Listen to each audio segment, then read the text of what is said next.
फेरे हो गए, कन्यादान भी हो गया, बिटिया अभी भी आपके दाहिने अंग में बैठी है।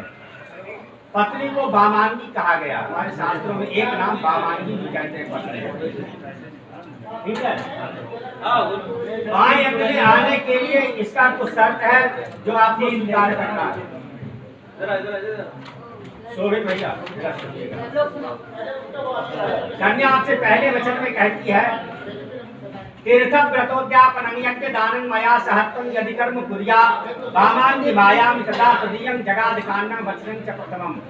कन्या आपसे पहले वचन में कहती है कि आप कोई भी तीर्थ, व्रत, उद्यापन, यज्ञ दान आदि करते समय मुझे भी साथ में रखना स्वीकार करें तो मैं आपके वाम भाग में आऊं। यह कन्या का पहला वचन है।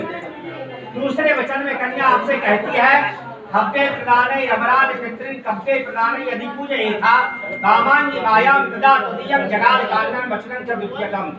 दूसरे वचन में कन्या आपसे कहती है कि देवताओं के लिए हव्यदान, जो अभी आपने हवन किया, और पितरों के लिए कव्यदान, कव्यदान कहते हैं पिंडदान इत्यादि, तो देवताओं के लिए हव्यदान और पितरों के लिए कव्यदान करते समय मुझे भी साथ में रखना स्वीकार करें तो मैं आपके वाम भाग में आऊं।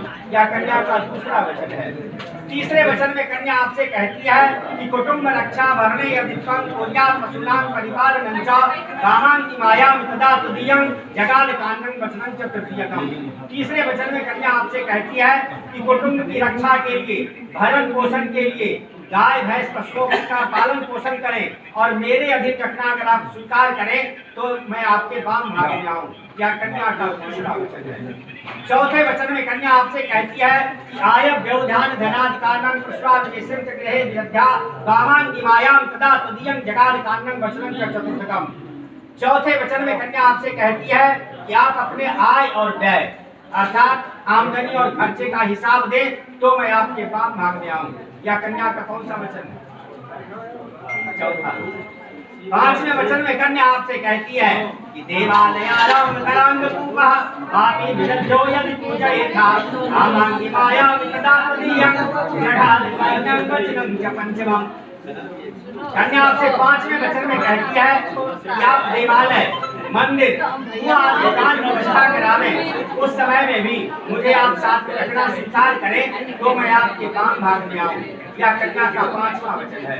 छठे वचन में कन्या आपसे कहती है कि देशांतरेवा स्वपुरांतरेवा वापी विदग्धो क्रयविक्रयोक्तम वामांगी मायां तदा तदीयं जगाद कान्नं वचनं च खस्तिकम्। छठे वचन में कन्या आपसे कहती है कि आप देश अथवा विदेश में कोई भी व्यापारी वस्तुओं को खरीदने या बेचने का प्रबंध करें, आप उसमें मेरी सलाह स्वीकार करें तो मैं आपके वाम भाग में आऊं। यह कन्या का छठा वचन है। सातवां वचन बहुत कठिन वचन है। सातवें वचन में कन्या आपसे कहती है कि न सेवनीया यदि पार किया कयो भवानी भाव नीति काम नीति वामांगी मायां तदा तदीयं जगाद कान्नं वचनं च सप्तमम्। सातवें वचन में कन्या आपसे कहती है कि दूसरी स्त्री कितनी ही सुंदर क्यों न हो पर आप उसे कभी नहीं सेवन करने की प्रतिज्ञा करें तो मैं आपके वाम भाग में आऊं। यह कन्या का सातवां वचन है। हर बहुत सातों वचन आपके स्वीकार है। प्रेम से बोले राजा रामचंद्र की जय।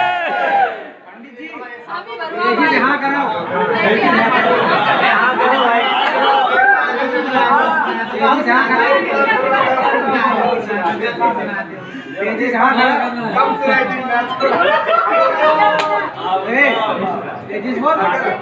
फिर से बोलो हाँ।